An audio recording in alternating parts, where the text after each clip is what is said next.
Ieu dangukeun ku salira geus lain deui waktuna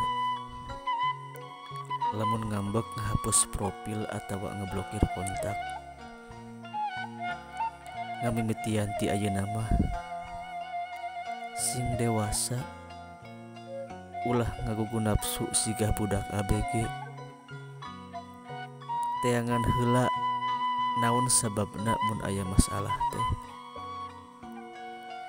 Lamun kabeh bisa diomongkeun bisa leuwih babari pan.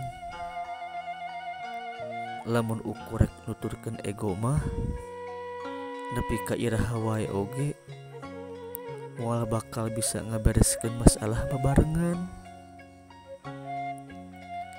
Jang naon atuh boga hubungan lamun teu pernah manggih jeung kacocokan mah. Memang kabeh kudu saling melengkapi. Kudu aya nu ngelehan salah saurang lamun keur pasea teh.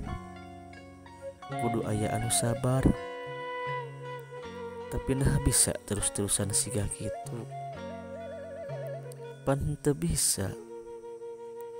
Pasti ke oge bakal aya nu capek jeung nyerah.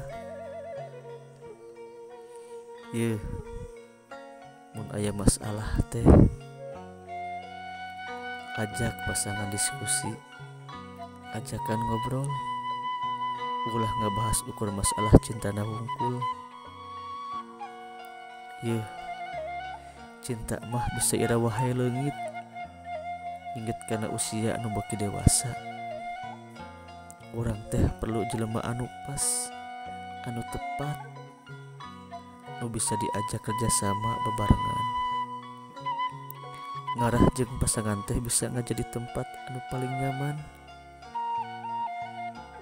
Saestuna beki nambahan umur teh lain ku cinta deui, tapi ku kanyaah jeung neangan kacocokan. Nyaeta kudu leuwih dewasa, ulah ngagugu amarah, kudu saling mikanyaah. Silih asih, silih asa, silih asuh, ngarah jeung pasangan teh nyaman, ngarah teu loba pasea. Omatnya